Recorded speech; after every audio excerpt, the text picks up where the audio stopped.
Hello students, कैसे हैं आप सब।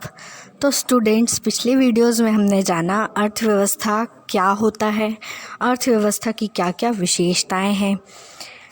तो अगर आपने वो वीडियोस मिस कर दिए हैं, नहीं देख पाए हैं, तो मैंने उसकी लिंक डिस्क्रिप्शन बॉक्स में डाल दी है, आप वहाँ से जाकर देख सकते हैं। चलिए शुरू करते हैं आज की वीडियो। आज की वीडियो में आपको बताऊंगी कि अर्थव्यवस्था के कितने प्रकार हैं। अर्थव्यवस्था के 3 प्रकार हैं: पूंजीवादी अर्थव्यवस्था, समाजवादी अर्थव्यवस्था और मिश्रित अर्थव्यवस्था। पहले पूंजीवादी अर्थव्यवस्था। इसके 3 नाम हैं: पूंजीवादी अर्थव्यवस्था, स्वतंत्र अर्थव्यवस्था या फिर बाजार अर्थव्यवस्था। तीनों में से सभी नाम पूंजीवादी अर्थव्यवस्था के हैं। तो पूंजीवादी अर्थव्यवस्था, जिसमें आर्थिक क्रियाओं का नियंत्रण, प्रबंध तथा निर्धारण बाजार शक्तियों के आधार पर हो, वो क्या कहलाएगी? बाजार अर्थव्यवस्था। इसमें अर्थव्यवस्था का संचालन कीमत तंत्र के आधार पर होता है। पूंजीपति, उत्पादक एवं उपभोक्ता इस अर्थव्यवस्था के महत्वपूर्ण तत्व होते हैं। पूंजीपति मतलब जो पूंजी लगाता है, और उत्पादक जो पूंजी का उपयोग करके कोई भी वस्तु का निर्माण करता है, और उपभोक्ता उस वस्तु को खरीदता है। तो तीनों महत्वपूर्ण हैं, है ना। अगर तीनों में से कोई एक भी ना रहे तो फिर अर्थव्यवस्था नहीं चल सकती, है ना।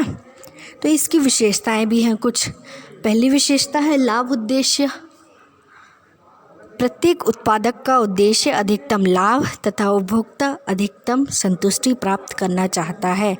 कोई भी व्यक्ति कोई भी चीज़ का निर्माण करेगा तो उसको यह रहता है कि हाँ, इस चीज़ में लाभ हो, मेरे को पैसा अधिक मिले, है ना। दूसरा है सरकारी नियंत्रण। इस अर्थव्यवस्था में सरकार का बिल्कुल भी नियंत्रण नहीं होता है। तीसरा है बाजार शक्तियाँ। पूंजीवादी अर्थव्यवस्था में आर्थिक कार्यों के संचालन का कार्य बाजार शक्तियों, मांग तथा पूर्ति के द्वारा ही संपादित होता है। मांग मतलब किसी भी चीज़ को मांगना, है ना। पूर्ति मतलब जो चीज़ की मांग हो रही है उसको पूरा करना, है ना। चौथा है कीमत यंत्र। ऐसी व्यवस्था के मुख्य यंत्र होते हैं। पांचवा है उपभोक्ता का प्रभुत्व। ऐसी अर्थव्यवस्था में उपभोक्ता उत्पादन की दशा को निर्धारित करता है, क्योंकि उपभोक्ता अपनी आय को इच्छानुसार विभिन्न पहलुओं पर व्यय करता है। जो उसकी इच्छा होगी उस पर वो व्यय करेगा। दूसरा है समाजवादी अर्थव्यवस्था। इसके भी 3 नाम हैं, ध्यान से सुनिए। समाजवादी अर्थव्यवस्था, केंद्र नियोजित अर्थव्यवस्था और नियंत्रित अर्थव्यवस्था। ऐसी अर्थव्यवस्था जिसमें एक देश में आर्थिक क्रियाएं, अब आर्थिक क्रियाएं कौन कौन सी हैं? उत्पादन, उपभोग, निवेश एवं विनिमय की क्रियाएं।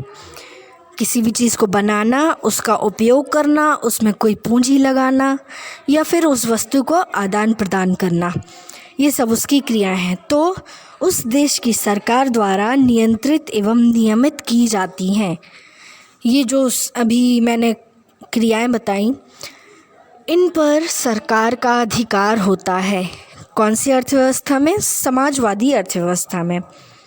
तो जिस प्रकार भारत में योजना आयोग यह निर्णय लेता है कि उत्पादन क्या किया जाए, कितनी मात्रा में किया जाए तथा इसका वितरण किस प्रकार से हो, इसकी भी विशेषताएं हैं। पहला नियंत्रण, जैसे अभी मैंने बताया, सरकार का उत्पादन के साधनों पर पूरा नियंत्रण रहता है।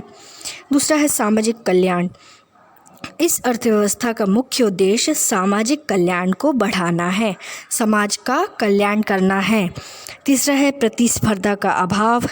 इस अर्थव्यवस्था के उत्पादन के साधनों पर सरकार का नियंत्रण होने के कारण प्रतिस्पर्धा का अभाव है, यानी कोई भी कंपटीशन नहीं रहता है इनके दुकानदारों के बीच में, क्योंकि इसका पूरा नियंत्रण सरकार का रहता है। चौथा है आर्थिक समानताएं। इस अर्थव्यवस्था में उत्पादन के साधनों पर सामाजिक या सरकारी स्वामित्व होने के कारण समाज में धन का वितरण बहुत अधिक समान होता है। पांचवा शोषण का अंत, इसमें शोषण का अंत होता है। ठीक है। तीसरा है मिश्रित अर्थव्यवस्था। मिश्रित अर्थव्यवस्था एक ऐसी अर्थव्यवस्था होती है जिसमें निजी तथा सार्वजनिक क्षेत्र दोनों का सह अस्तित्व होता है। मतलब कि दोनों होते हैं, इसमें दोनों के कार्य करने के क्षेत्र निर्धारित कर दिए जाते हैं और दोनों कार्य करने की प्रणाली इस प्रकार होती है जिससे देश के सभी वर्गों आर्थिक कल्याण में वृद्धि हो तथा आर्थिक विकास की गति तेज हो जाए। अब इसकी भी कुछ विशेषताएं हैं, देखते हैं।